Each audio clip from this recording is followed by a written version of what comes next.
Hi, what we're going to be looking at today is the NVidia Shield. It's the 4K HDR Android TV Box. There's a lot of videos on the internet already about the NVidia Shield, but this is the first time I've had a chance to get my hands on one. So I thought I'd do a little quick unboxing of the device.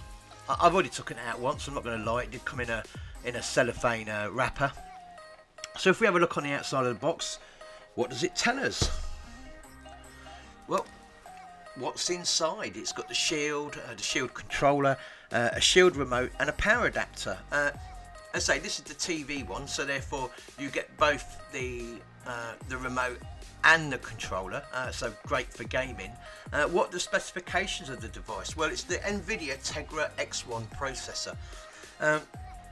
This is NVIDIA's own CPU/GPU. It's used quite a lot on a lot of devices. A perfect example of that is the Nintendo Switch. This is almost identical to a Switch without the screen and with more onboard RAM. It's got a 256 core NVIDIA graphics, so I'm assuming that's a CUDA core. A 64-bit CPU, 3GB of RAM, so it does have more RAM than a Switch. It's got 16GB of onboard storage and USB expansion. What else? It hosts Android TV. Now, it came out of the box with, I think it was Oreo, but since then, since I first of all plugged it in, the first thing it did was update, so it's now running on Pi. So, at least I believe it's Pi, so that's cool. It's got 4K HDR audio, 1080p or 720, so basically everything 720 up to 4K. HDMI version 2, 802.11 AC dual Wi-Fi, gigabit Ethernet, 2 USB 3.0 ports, Dolby Digital, Dolby Atmos pass-through and 5.1, so that's cool, and HDMI CEC. So let's open the box and we'll see where we go from there.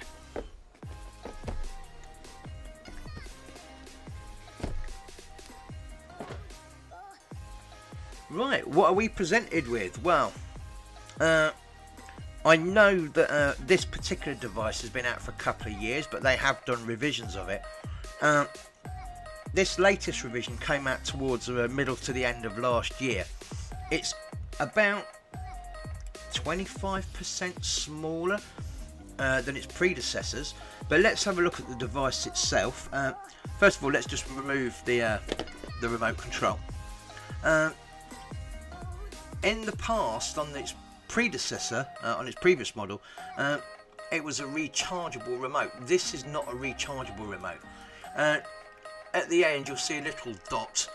What this does, it contains two button cells, and I think it's the standard CL versions. I think it's 2.3, 2.4 or 2.4, 2.3, but easily to come by. You can buy a strip of them from Amazon for like £6 or something like that. You can get cheaper versions, but on the remote you have a Google Home, not obviously on the remote, but it does have a built-in mic. If you press the mic button while the device is on, you can speak into the remote and do your normal your Google call word. You have a direction ring and a select button in the middle. You've got a back button and you've got a home button. It's quite a handy remote. This strip up and down is actually the volume. It's touch sensitive, so it does come in quite useful if you don't want to go for the whole hog. As you can see, this is the smallest thing you can imagine.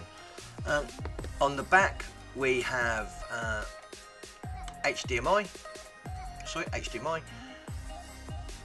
We've got gigabit Ethernet, we've got power, and we've got your two USB 3 ports. Not an awful lot else. When it does light up, this leading edge does light up green when it's awake. So we'll just put that to one side.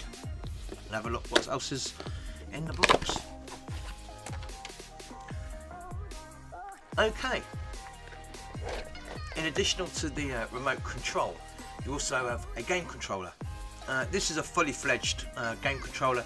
So you've got two lots of shoulder buttons, you've got your normal A, B, X, Y buttons, you've got your left and right analog sticks, you've also got a D-pad, you've also got a couple of buttons here as well, and you've got a headphone jack socket there, so you can plug your headphones directly in, so you can use this to listen. What this also does as well is this centre bit down here, like on the remote control, is your volume control, and this is a touch button, and as you can see there's a microphone there, so you can also ask Google to do your searches, etc. If you've got you want to use this as a Google Home, I suppose.